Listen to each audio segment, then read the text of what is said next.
Olá, meu amigo, minha amiga, meu irmão, minha irmã, todos bem? Vamos aí dar continuidade, né, nessa introdução a, ao que os testemunhas de Jeová creem nos livros bíblicos, que estamos fazendo já, acho que há uns 3, 4 dias já, né? Por que eu estou fazendo isso? Porque eu tenho que ser honesto com eles também, né? Eu tenho que aprender da doutrina deles para poder fazer a minha análise se o que eles pregam tem base na Bíblia, tá? E bem provável, tá? Eu vou ver direitinho aqui, se eu não conseguir vai ser na Bíblia normal mesmo, nas traduções normais, mas bem provável que quando nós entrarmos nas doutrinas, eu tenha como base de referência bíblica a Bíblia dos Testemunhas de Jeová. Tá certo? Mas se eu não conseguir encontrar online, como eu faço com as outras versões, vou fazer com as versões que eu tenho aqui mesmo, tá certo? Lembrando que os meus vídeos não são, né, não foram e não serão para tirar a sua fé da tua denominação, do teu líder religioso, né, das doutrinas que são apresentadas como verdade absoluta doutrinária bíblica, né? Não, não é. É simplesmente expor a minha maneira de pensar em relação à religião. E em particular, né, nós estamos vendo, estamos iniciando, introduzindo a religião dos testemunhas de Jeová. Bom, dito isto, vamos então continuar vendo a introdução que os testemunhas de Jeová dão para os livros bíblicos. Lembrando que a Constituição me dá a liberdade de expressão para demonstrar o que eu penso, como eu vejo, a interpretação que eu faço da religião, tá certo? Então vamos lá, vamos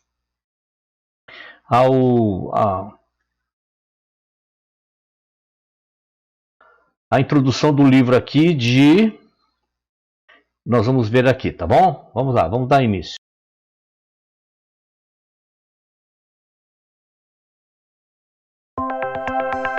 Uma introdução ao livro de Miqueias. Miqueias foi profeta na aldeia de Morosete, em Judá. Ele predisse que Israel e Judá seriam devastados. Miqueias conhecia bem a vida no campo. Isso fica claro nas ilustrações que ele usava. Ele foi profeta por uns 60 anos durante os reinados de Jotão, Acás e Ezequias. Miqueias completou seu livro em Judá algum tempo antes do ano 717 a.C. Oséias e Isaías escreveram suas profecias nessa mesma época. Miqueias predisse a destruição de Jerusalém, que aconteceu muitos anos depois da sua morte. Mas pode ser que ele tenha visto a destruição de Samaria, capital de Israel. O livro de Miqueias tem 7 capítulos. Os capítulos 1 e 2 falam sobre a rebeldia de Israel e Judá, as injustiças que aconteciam, por exemplo, contra mulheres e crianças, o aviso de Jeová de que Samaria se tornaria um montão de ruínas, e a promessa de Deus de que seu povo voltaria a Jerusalém e seria ajuntado como ovelhas no curral. Os capítulos 3 a 5 mostram as acusações de Miqueias contra os líderes da nação, os profetas e os sacerdotes, por causa da sua maldade e ganância. Em resultado, Sião seria arrasada. Espera um pouquinho, eu não entendi direito aqui. Eu vou voltar, que me parece que o narrador disse que Miqueias fez uma predição sobre os problemas e maldades e coisas ruins dos líderes, inclusive os profetas. Deixa eu ver, eu vou voltar para ver se eu entendi direito.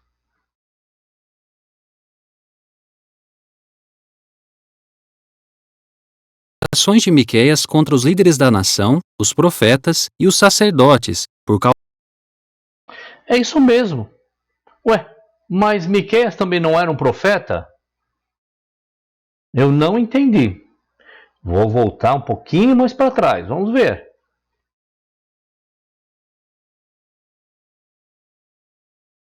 Voltaria a Jerusalém e seria ajuntado como ovelhas no curral. Os capítulos 3 a 5 mostram as acusações de Miqueias contra os líderes da nação, os profetas e os sacerdotes, por causa da sua maldade e ganância. Eu não entendi, né? Então, eu não entendi mesmo. Miqueias também foi um profeta, então ele estava fazendo advertências para outros profetas também. Fazer advertências para a liderança de Israel, inclusive os sacerdotes, até entendo que todo mundo estava fazendo a coisa ao contrário do que o Criador esperava do ser humano. Agora, dos profetas também, vou voltar pela última vez para ver se é isso e deixar correr.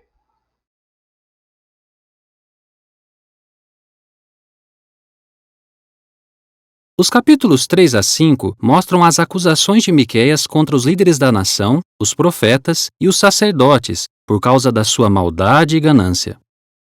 Em resultado, Sião seria arrasada e Jerusalém se tornaria montões de ruínas. No entanto, Miqueias predisse que, na parte final dos dias, a adoração verdadeira seria elevada acima da religião falsa, e pessoas de todas as nações viriam para o monte da casa de Jeová. Você sabia? Em Miqueias 5:2, o profeta foi inspirado a escrever que o Messias nasceria em Belém Efrata. Essa profecia se cumpriu quando Jesus nasceu nessa cidade.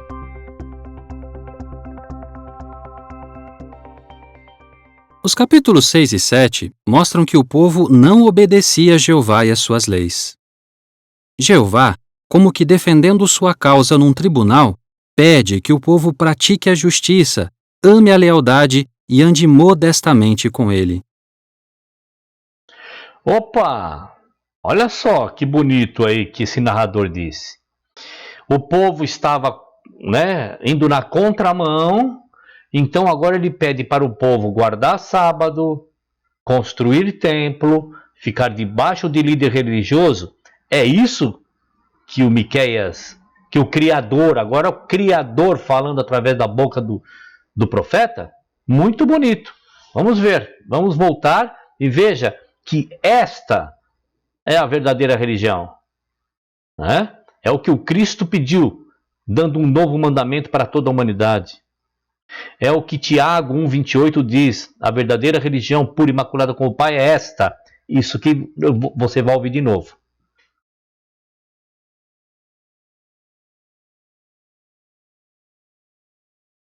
Jeová, como que defendendo sua causa num tribunal, pede que o povo pratique a justiça, ame a lealdade e ande modestamente com ele. Mas os comerciantes ignoram as leis de Deus e enganam seus irmãos israelitas usando balanças e pesos adulterados. Viu? Mas os homens continuaram ignorando a lei de Deus. Qual lei de Deus? Olha só, fazendo o quê? Praticando a impiedade, a falta de amor ao próximo e roubando o seu semelhante. Veja, que até aqui nos testemunhas de Jeová, nos testemunhas, eu vou dizer assim como eu falava no Adventismo, e não ficava falando os Adventistas sétimo dia, então nos testemunhas aqui, deixou escorregar isso também, que a lei de Deus, o que é? Lei de Deus. Não que os testemunhas de Jeová, eles fossem legalistas como os adventistas são. Não é nesse sentido que eu estou falando. Eles não são legalistas nesse sentido. Mas me parece que tem o Antigo Testamento como base a lei mosaica. Mas quando traz a narração do profeta, através desse narrador, fica claro a lei de Deus aqui.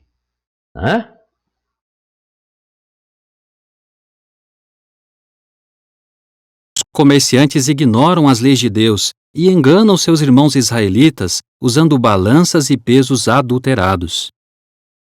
Miqueias também fala de sua confiança em que Jeová vai ouvir seus pedidos por ajuda e mostrar amor leal pelo povo de Israel. Ao ler o livro de Miqueias, veja que tudo o que Jeová pede de nós é razoável e para o nosso bem. Note como Miqueias confia que Jeová julgará as pessoas más e como a adoração verdadeira será restaurada para uma posição elevada por meio do reino de Deus.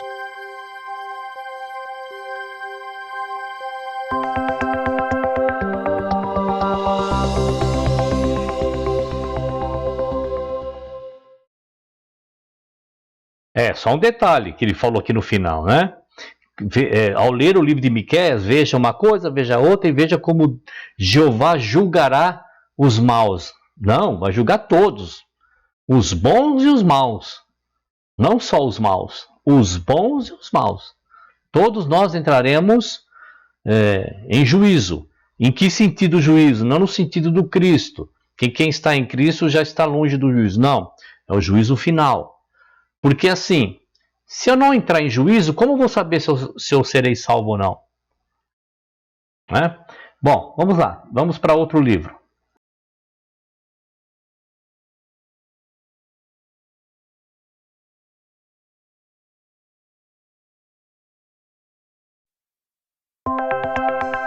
Uma introdução ao livro de Naum. O profeta Naum provavelmente morava em Judá quando escreveu o livro que leva o seu nome. A mensagem de Naum gira em torno de um único tema: a destruição total da cidade de Nínive, na Assíria. Nínive era chamada de a cidade de derramamento de sangue, por ser um lugar muito violento. Bom, veja que mais uma vez está sendo honesto. Nínive, né? Se ele estiver falando da mesma Nínive de Jonas, ela estaria sendo condenada pela falta do amor ao seu semelhante.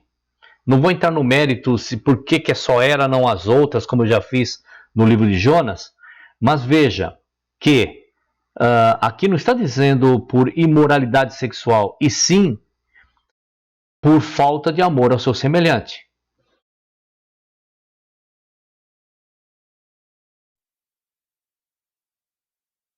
Numa ocasião, quando o profeta Jonas trouxe uma mensagem de julgamento contra os ninivitas, eles se arrependeram da sua maldade. Mas eles voltaram a fazer coisas erradas, e uns 200 anos depois da profecia de Jonas, Jeová usou Naum para profetizar contra Nínive de novo. Naum terminou de escrever seu livro um pouco antes de 632 a.C., o ano em que Nínive foi destruída. Naum viveu na mesma época que os profetas Sofonias e Jeremias. É inevitável a pergunta. Então eu tenho que entender que somente a cidade de Nínive que era violenta, praticava maldade. O resto não, o resto era tudo bonzinho, todo mundo amava o seu semelhante, respeitava o seu próximo. Eu tenho que entender isso? Se Nínive foi destruída, olha a condicional, se Nínive foi destruída por esses motivos, eu tenho que entender que as outras todas nações ao redor do mundo e depois de Nínive chegando até nós, todos nós somos o quê? Justos, porque nós não fomos destruídos. Vamos lá, vamos continuar.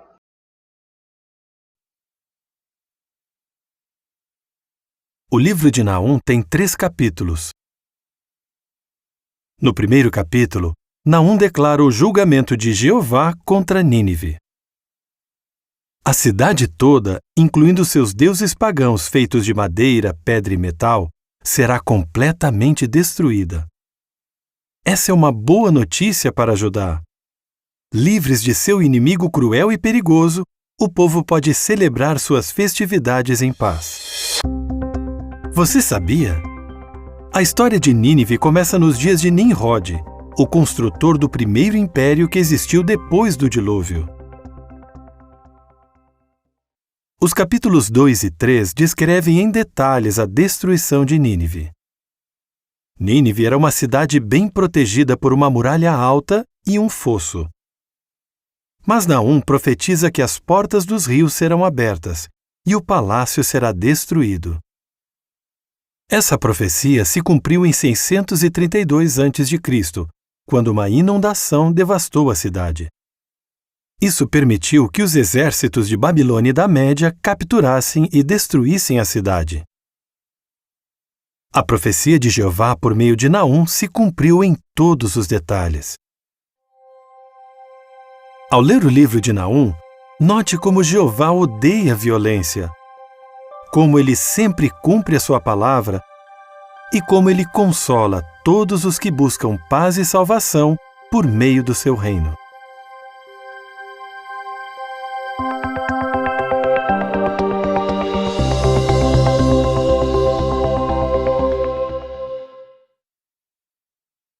Muito bem, o livro de Naum aí, né, foi lido, foi interpretado de uma maneira bem rasa, bem superficial, né, por um material dos Testemunhas de Jeová. Então, ainda, né, continua dentro daquela caixinha do sistema religioso, sem nada dizer que eles estão com uma interpretação diferente de todos os outros sistemas. Por enquanto está igual. Vai ficar legal quando entrarmos mais detalhadamente nas doutrinas. Bom, vamos lá, vamos para mais um livro.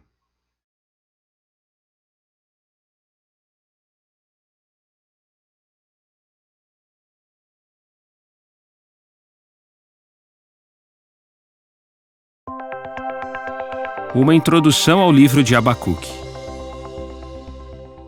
Abacuque foi profeta em Judá. As palavras no final do livro, ao regente, para ser acompanhado com os meus instrumentos de cordas, dão a entender que Abacuque era um músico do templo. Ele escreveu o livro que leva o seu nome por volta de 628 a.C., uns 20 anos antes da destruição de Jerusalém. Ele viveu na mesma época que Jeremias, que também foi profeta em Judá. O livro de Abacuque tem 3 capítulos. Os capítulos 1 e 2 apresentam uma conversa entre Abacuque e Jeová. O profeta fala de sua aflição por causa da violência, da opressão e da injustiça que tomavam conta de Judá. Olha, né, mais uma vez aqui, muito legal, né, que o narrador apresenta o livro de Abacuque, preocupado não porque o povo não estava guardando o sábado, as festas, construindo o templo e não construindo, então, estavam preocupados, olha só, com a falta de amor ao semelhante. Jeová declara que logo os caldeus vão ser usados para punir a nação de Judá.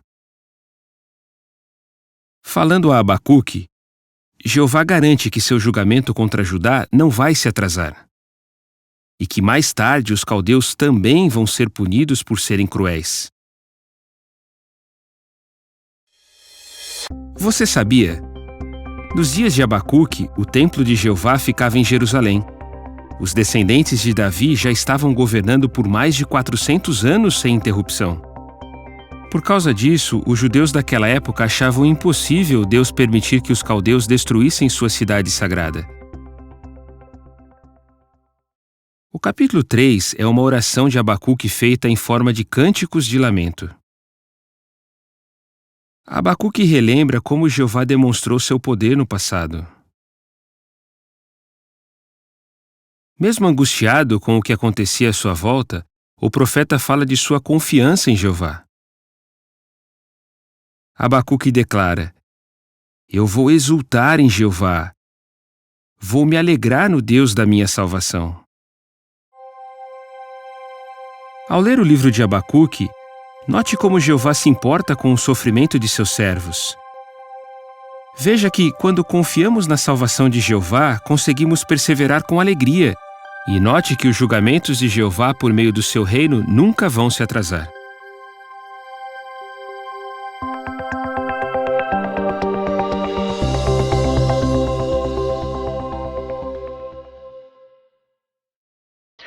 Mais um livro aí, né, feita a introdução, com o mesmo pensamento de todo o sistema religioso, né, de uma maneira geral. Vamos aí a mais um livro. Estamos lendo, são curtinhos, né, cerca de 2 minutos de cada narrativa, de cada introdução dos livros, então dá para a gente se estender um pouquinho mais, tá certo? Vamos lá, vamos a outro livro.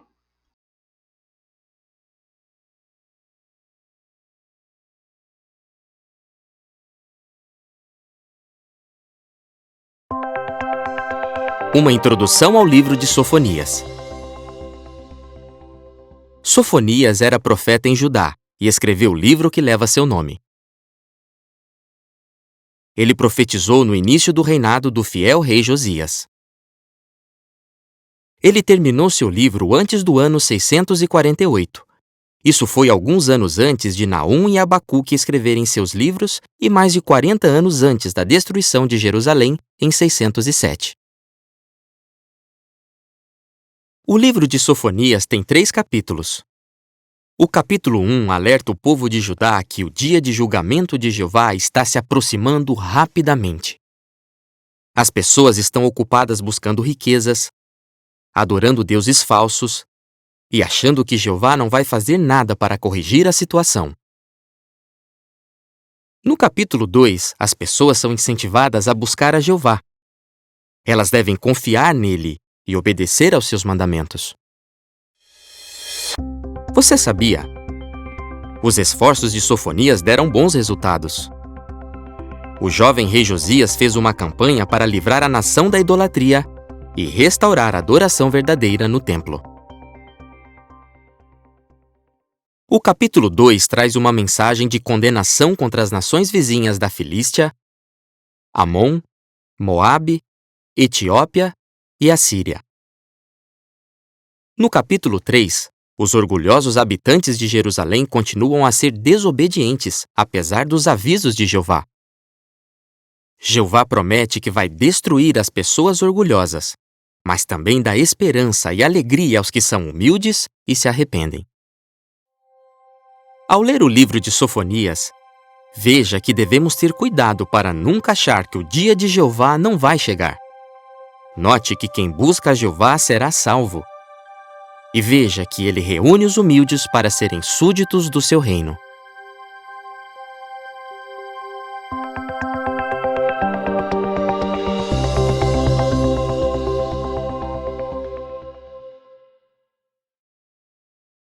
Legal, né? Um áudiozinho, uma narrativa curta.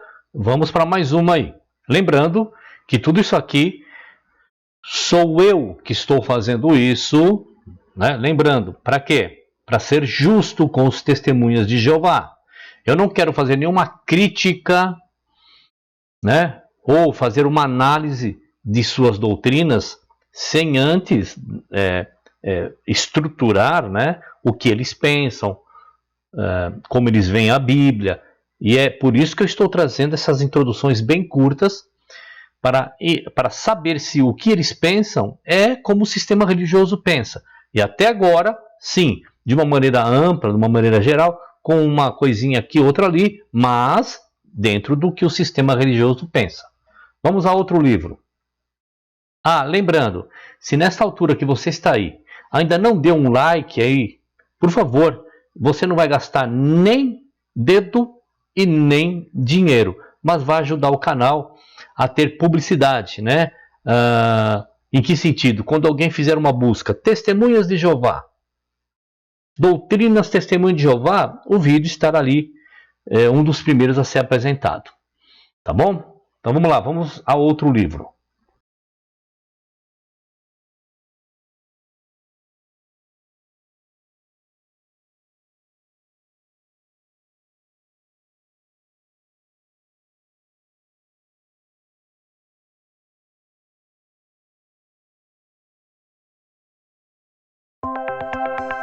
Uma introdução ao livro de Ageu. Ageu provavelmente nasceu em Babilônia. Em 537 a.C., Ageu foi para Jerusalém com o restante de judeus. Mais tarde, ele serviria como profeta nessa cidade. Ageu escreveu seu livro em 520 a.C. Mas por que Jeová mandou que Ageu profetizasse? Em 536 a.C., os judeus construíram o alicerce para o novo templo em Jerusalém. Infelizmente, a construção ficou parada por muitos anos por causa da oposição dos inimigos e a falta de interesse dos judeus. Em 520 a.C., Jeová enviou Ageu para incentivar os judeus a voltar a construir o templo. O templo finalmente ficou pronto em 515 a.C. Você sabia? Nos 38 versículos do livro de Ageu, o profeta usa o nome de Jeová 35 vezes, 14 vezes na expressão Jeová dos Exércitos. Nos 2 capítulos do livro de Ageu, encontramos 4 mensagens inspiradas. No capítulo 1, vemos a primeira mensagem, que é para os que estão mais preocupados com seus próprios interesses do que com a casa de Jeová, que está abandonada. O governador Zorobabel, o sumo sacerdote Josué e o resto do povo dão ouvidos a essa mensagem e voltam a trabalhar no templo apenas 23 dias depois de Ageu começar a profetizar. No capítulo 2, vemos a segunda mensagem. Jeová promete que vai fazer tremer todas as nações, que todas as coisas preciosas delas entrarão na casa de Jeová, e que ele vai encher essa casa de glória. Mais tarde, Ageu declara a terceira mensagem para os sacerdotes. Ele explica que deixar de lado a adoração verdadeira fez com que a nação ficasse impura aos olhos de Deus. Daí Ageu proclama a quarta mensagem. Jeová fala de novo sobre fazer tremer os céus e a terra, mas agora ele se refere à destruição total de todos os governos humanos. Alguns séculos mais tarde, o apóstolo Paulo citou as palavras de Ageu para deixar claro que o reino de Deus, nas mãos de Jesus Cristo, nunca será abalado. Ao ler o livro de Ageu, veja como precisamos colocar os interesses espirituais à frente dos nossos interesses. Note como adorar a Deus só por obrigação não agrada a Ele. E veja como o reino de Deus nas mãos de Jesus Cristo nunca será abalado.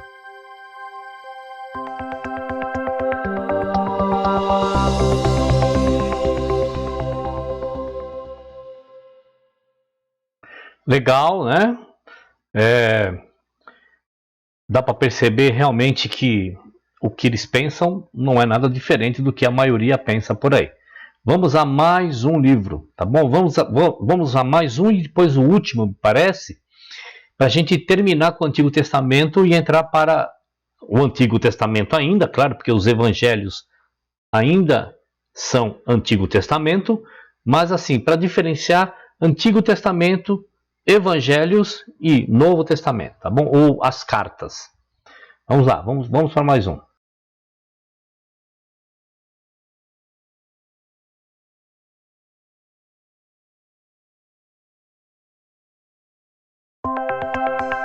Uma introdução ao livro de Zacarias. Zacarias começou a profetizar em Jerusalém em 520 a.C., 17 anos depois de os judeus saírem do exílio em Babilônia. Ele foi profeta por pelo menos 2 anos e completou o livro que leva seu nome em 518 a.C. Zacarias foi profeta na mesma época que Ageu. A reconstrução do templo estava parada. Quem passava pela cidade achava que Jeová tinha se esquecido de Jerusalém. As pessoas estavam desanimadas e só pensavam nos seus próprios interesses. Jeová enviou Zacarias e Ageu para incentivar os judeus a recomeçar a construir o templo, apesar dos desafios. Só deixar uma coisa aqui clara, que quando diz assim, né, que os israelitas estavam não interessados em reconstruir o templo porque estavam preocupados com seus próprios interesses, deixar claro aqui que na contextualização, preocupado somente com os seus interesses, não é comprar carro, comprar um apartamento novo, ir para o clube todo final de semana, né? E nadar lá na piscina, jogar bola na quadra, né? Fazer faculdade, tá? Seus próprios interesses era sobrevivência. Sobrevivência numa terra árida, difícil situação de sobreviver, tá? Então, seus próprios interesses é nesta contextualização, tá bom? Vamos lá.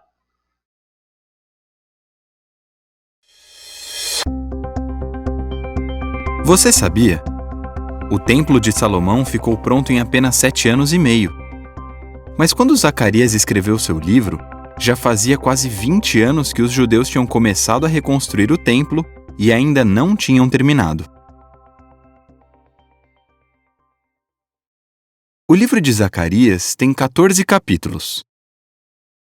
Os capítulos 1 a 6 descrevem uma série de visões impressionantes, que garantem o apoio de Jeová na reconstrução do templo e na restauração da adoração pura. Por exemplo, uma das visões mostra que uma mulher chamada Maldade é colocada dentro de um cesto e levada para longe por 2 mulheres com asas. Isso ilustra que não há lugar para a maldade entre o povo de Jeová.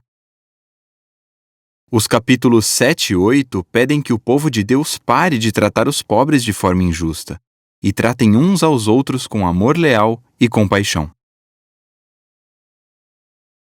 Amem o seu semelhante, amem-se uns aos outros como eu vos amei, disse o Cristo. É o que você acabou de ouvir. O capítulo 10 prediz que Jeová vai abençoar aqueles que se arrependem. Zacarias também escreveu várias profecias importantes a respeito do Cristo. Ele predisse que o futuro rei do reino de Deus faria uma entrada triunfante em Jerusalém montado num jumento. Zacarias disse que o verdadeiro pastor de Deus seria traído por 30 moedas de prata. Zacarias também deu detalhes sobre a morte do pastor messiânico. O capítulo 14 mostra Jeová formando um vale muito grande. Esse vale serve para proteger o povo dele e resulta na vitória da adoração verdadeira. Ao estudar o livro de Zacarias, veja como Jeová faz com que a sua vontade se realize apesar dos desafios. Note como Jeová descreve o futuro rei do seu reino e veja como seus súditos leais ficarão a salvo no seu vale de proteção.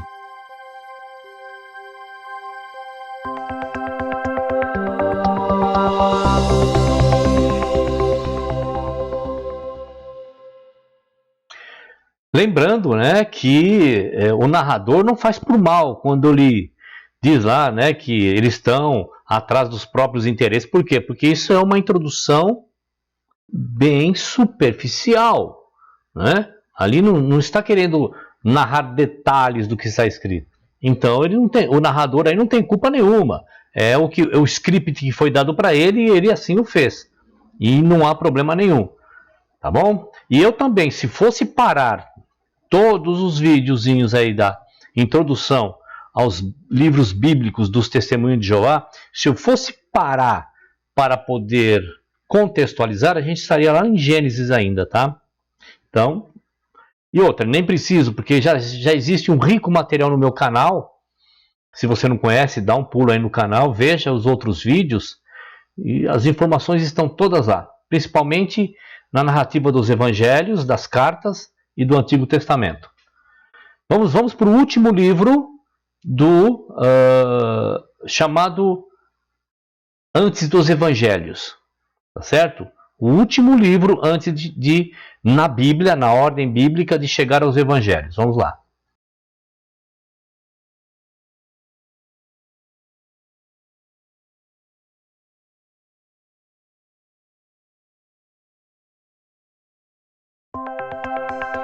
Uma introdução ao livro de Malaquias.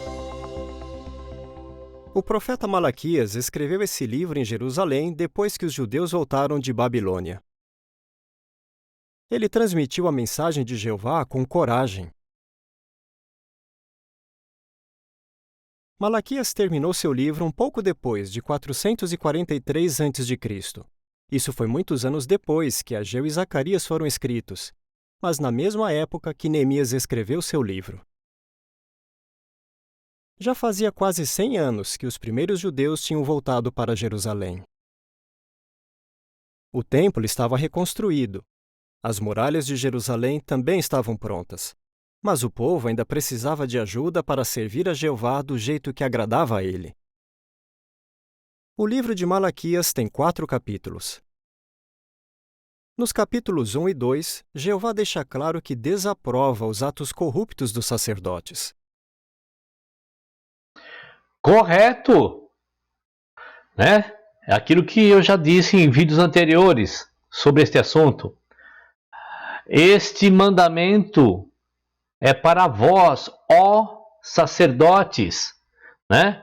Lembra lá que quando cheguei em Malaquias capítulo 3, verso 8, 9 e 10, roubará o homem a Deus, todavia me diz onde nós te roubamos? Era para os sacerdotes, não era para a nação. Como o sistema religioso tenta colocar na cabecinha das pessoas, dos seus membros, como eu pensei tantos anos, que eu não poderia ficar com 1 centavo, você não estaria roubando a Deus, segundo Malaquias 3, 8, 10, lá, de 8 a 10. Não, essa advertência é para vós, ó sacerdote.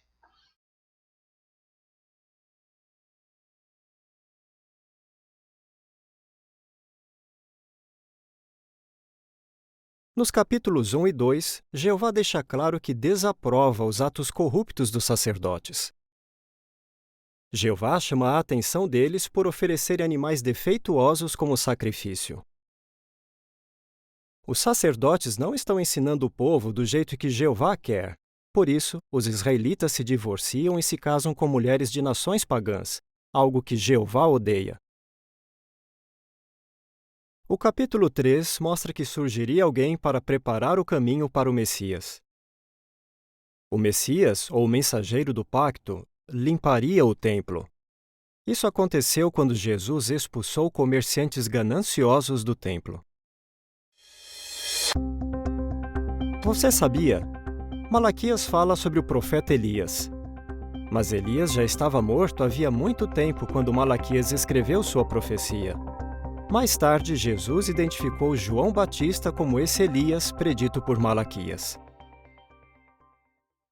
No capítulo 4, Malaquias faz uma referência profética ao Sol da Justiça, destacando o papel de Jesus em salvar a humanidade. Ao ler o livro de Malaquias, note como Jeová espera que demos o nosso melhor para ele, veja que Jeová odeia o divórcio, e note como mensageiro do pacto, o predito rei do reino de Deus apoiará a adoração verdadeira.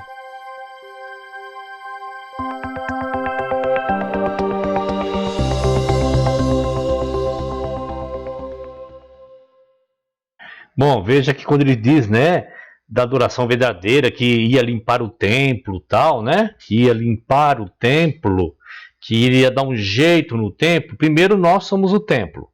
Segundo, ali, naquela passagem dos evangelhos, já falei isso lá na leitura dos evangelhos, o que o Cristo estava se referindo, não façam da casa do meu pai, né, moradia de ladrões, covil de salteadores, estava falando da nação de Israel e não daquele templo. Mas tudo bem. Legal, né? Terminamos aqui os livros chamados da Antiga Aliança, do Antigo Testamento.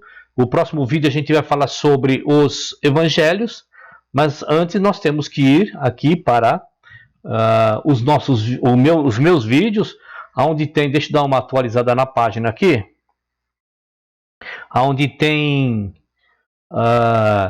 comentários, né?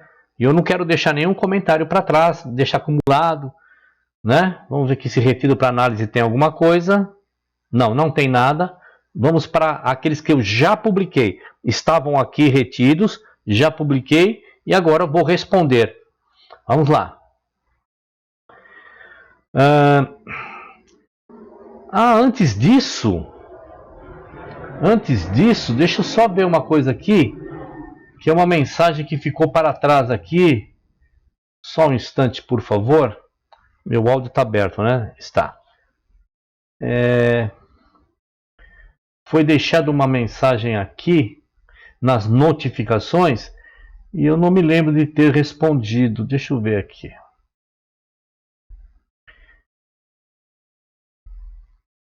Deixa eu ver. Aqui, ó. Giancarlo Mota respondeu no vídeo o sonho diabólico de Ellen White. Ele diz assim, ó. William Comenari. Então se sinta privilegiado, pois Ellen fala de você nos livros. Olha só como fica importante.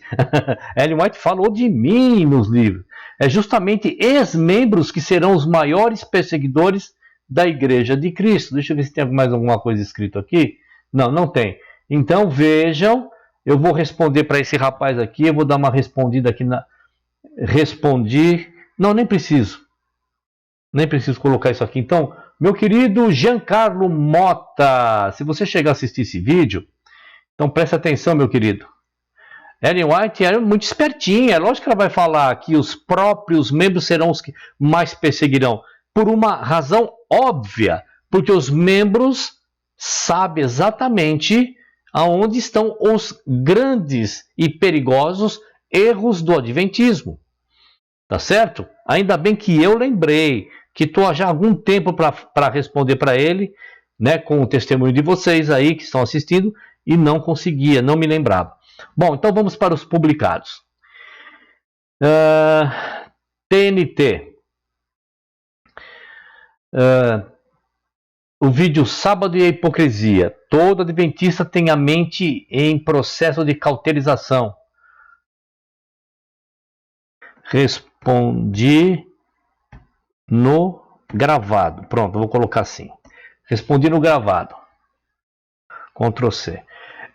Todo adventista tem a mente em processo de cauterização. É verdade, todo adventista. Mas eu quero incluir aí que todas as denominações cauterizam a mente dos seus membros. Todas. TNT, no mesmo vídeo, ele diz assim: todo trabalho digno é necessário para quem o faz, correto? E para aqueles que dele se beneficiam. Vai mais ou menos ao encontro daquela coisa do tal trancar tudo, né? Nessa história aí que São Paulo passou, né? O Brasil inteiro estava passando, dizendo o seguinte: só o trabalho essencial. Poxa vida, todo trabalho que o trabalhador ganha o seu pão para si, para sua família, é essencial, né? Então vamos lá. É verdade, eu concordo com você, TNT. Respondi no gravado. Ok. Vamos lá. Commander 9. Os animais, quando morrem, vão para o céu? Ainda bem que todos os animais vão para o céu. Amo meus animais e os que já morreram também. Commander, olha, se essa é a sua fé, eu não tenho direito de atropelar a tua fé. Mas não é o que a Bíblia diz. Tá certo? Ninguém vai para o céu. Muito menos animais. Ok? Respondido. Francisco Borges, nos vídeos dos Testemunhos de Jeová. William, você deve ler os versículos do livro de Ezequiel que fala do rei de Tiro. Assim as pessoas entendem melhor. É verdade, mas eu já tenho isso no meu canal, tá? Mas quando a gente chegar nas doutrinas, com certeza vai ter essa tal doutrina lá e a gente vai se aprofundar mais, tá bom? Obrigado, tá, Francisco, pela sugestão. Itamar Rodrigues, nos vídeos que nós estamos fazendo aí dos testemunhas. Boa noite, William. Boa noite a todos. Falando desta religião, daqui a pouco o Atafona vai te chamar para briga. Eu acredito muito nisso mesmo. Que daqui a pouco o Atafona vai querer discutir comigo sobre esse assunto. Porém, seria covardia, né? Por quê? Porque eu não sei nada ainda. Eu estou aprendendo, né? Então tá bom. Valeu, Itamar. Tamo junto. Legal. Responder. Não há mais nenhuma informação, nenhum texto aqui para ser respondido. Vamos ver aqui: retidos, zerado, publicados. Opa, mais um aqui. Acho que eu esqueci de responder, né? Vamos lá. Respondi. Zerado. Meus queridos, então, legal que vocês vieram até aqui. Se você ainda não deu aquele joinha, por favor, ajude o nosso canal, que isso é importante. E vamos esperar aí o próximo vídeo, tá certo? Um abraço a todos e até lá!